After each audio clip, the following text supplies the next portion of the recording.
Ultimatum जो आहे दिलेला आहे 3 वाजायला अवघे 5 मिनिटं राहिलेली मोठा पोलीस बंदोबस्ती लावलाय। नाही, आता उच्च न्यायालयाने जी दखल घेतली आहे ती मुंबई कराराच्या जे काही थोड्या रोजच्या यातायातीच्या रोजच्याच ज्या मुंबई जितकी वेगाने चालते त्या वेगाने चाललेल्या मुंबईला अडथळा येऊ नये आणि मुंबईमध्ये हे कायदा व सुव्यवस्थेची परिस्थिती जी आहे ती राखल्या गेली पाहिजे याकरता जे काही उच्च न्यायालयाने निर्देश दिले आहे त्यानुसार मला वाटतं त्या ठिकाणी कारवाई सुरू असेल। मी त्या ठिकाणी फार आढावा घेतला नाही, पण मी आता थोडा 1 मिनिटापूर्वी टी व्ही बघितली, त्याच्यामध्ये मला दिसला की उच्च न्यायालयाने काही निर्देश दिले आहेत। आरक्षणाच्या मागणीवर नेमकी पक्षाची भूमिका कशी राहिलेली आहे आणि या संदर्भात गेल्या 2 दिवसांपासून काय घडामोडी घडत आहेत, तुम्ही काय याच्या संदर्भातला आढावा घेताय का? नाही, मी आधीपासूनच सांगतो आहे की मागच्या वेळीच्या आंदोलनामध्ये आणि यावेळीच्या आंदोलनामध्ये भारतीय जनता पार्टी म्हणून आणि आमची सर्वांची भूमिका ही राहिली आहे की मराठा समाजाला आरक्षण दिलंच पाहिजे। ते देण्याचा प्रयत्न माननीय देवेंद्र फडणवीस सरकारने केला। आपल्याला त्या बाबी सर्व अवगत आहे, त्यामध्ये मी जात नाही। EWS आरक्षणाच्या माध्यमातून 10% आरक्षणाचा निर्णय झाला। इतर राज्यातलेही बऱ्यापैकी आंदोलन समाप्त झाले। आपण इतर राज्यातही आरक्षणाचा बघितलं असाल, काही गुर्जर समाजाचे आंदोलन होते तेही समाप्त झाले। तर 10% EWS आल्यानंतर आणि ओपनमध्ये सुद्धा बऱ्यापैकी संधी ही त्या ठिकाणी मराठा समाजाला मिळतं, इतर समाजालाही मिळतं।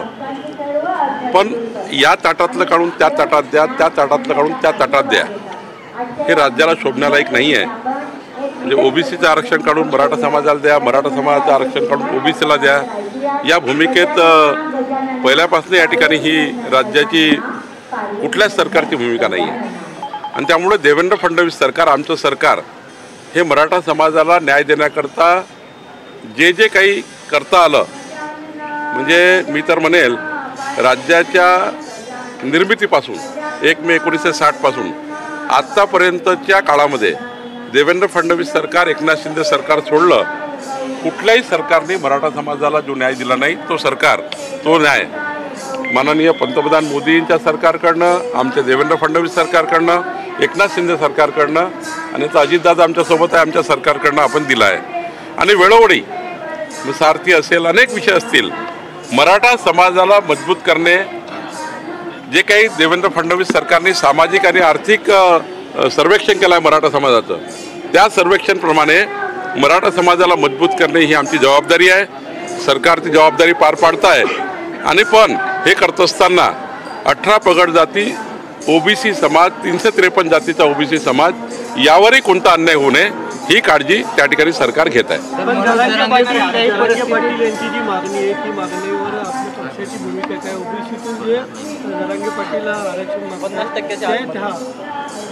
नाही, मी आधीच सांगितलं आहे की पुन्हा या ताटातून काढून त्या ताटात नको, त्या ताटात काढून या ताटात नको। म्हणजे मराठा समाजाचं काही जे काही योजना आहेत किंवा जे काही आरक्षण आहे, 10% EWS आहे आणि इतर काही ज्या काही सवलती आहेत त्या मराठा समाजाला मिळाव्या। हा जो 353 जातीचा OBC 18 पगड जातीचा समाज आहे, यांच्या तुम्ही सवलती काढून त्यांना द्याव्या, हे काही राज्याला कुणालाही अपेक्षित नाही। म्हणजे या राज्यातल्या कुठल्याही जनतेला विचारा, हेच सांगेल तुम्हाला की कुणाचं ताटातलं कोणी काढू नका। आपल्याला वेगळा न्याय मिळतो आहे, वेगळा न्याय घेण्याचा प्रयत्न आपण सर्व करूया। आणि मराठा बांधव नेहमीच हे सरकारच्या आणि भूमिकेच्या समर्थनार्थ राहिले आहेत। मला असं वाटतं की या ठिकाणी अजून विचार केला गेला पाहिजे आणि राज्यातली कायदा व सुव्यवस्था बिघडणार नाही याची काळजी आमच्याच सर्वांनी घेतली पाहिजे। मला वाटतं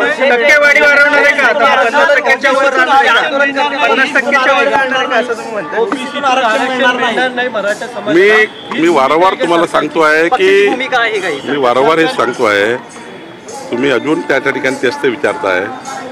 मी वारंवार सांगतो आहे की मराठा समाजाला दरम्यान या क्षणाची सगळ्यात मोठी बातमी आपण बघतोय।